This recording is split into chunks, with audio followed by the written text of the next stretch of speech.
আসসালামু আলাইকুম। আমাদের রংধনু ক্যাবিনেট সেন্টার মানিকগঞ্জ। তো আমাদের একটা কারখানাতে অনেক ধরনের কাজই হয়, তার মধ্যে অন্যতম একটা বর্তমান কাজ এবং আপনাদের অনেকেরই প্রয়োজনীয় একটা কাজ, সেটা হলো মোটরসাইকেল ট্যাঙ্কিগুলা মেরামত করা। জং ধরে নষ্ট হয়ে গেছে।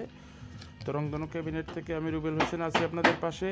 এছাড়া ট্যাঙ্কির কাজগুলো করার জন্য সাইফুল ইসলাম আমার ফ্রেন্ড, ও আছে ট্যাঙ্কি সেকশনের দায়িত্বে।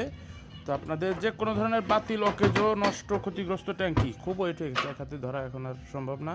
তো ট্যাঙ্কিটা কিন্তু আসলে টোটালি বাতিল করে ওনারা ঘরে বসেও রাখছিল। তো আপনারা দেখতেছেন এটা কিন্তু ফাইবার কোটিং করে দেওয়া হয়েছে। এই ট্যাঙ্কি যদি ভবিষ্যৎ কখনো প্রবলেম হয়, আমরা কিন্তু ফ্রি অফ কস্টে আপনাদেরকে সার্ভিস করে দিব। আপনারা আস্থার সাথে আমাদেরকে কাজ করায় নিতে পারবেন। তো বিশেষ করে ট্যাঙ্কির জন্য এই নাম্বারটাতে যোগাযোগ করবেন। এছাড়া সাউন্ড বক্স আর অন্যান্য কাজের জন্য আপনারা এখানে আরও 2টা নাম্বার আছে, 2টাতেই যোগাযোগ করতে পারেন। তো সবাইকে ধন্যবাদ পাশে থাকার জন্য। আসসালামু আলাইকুম।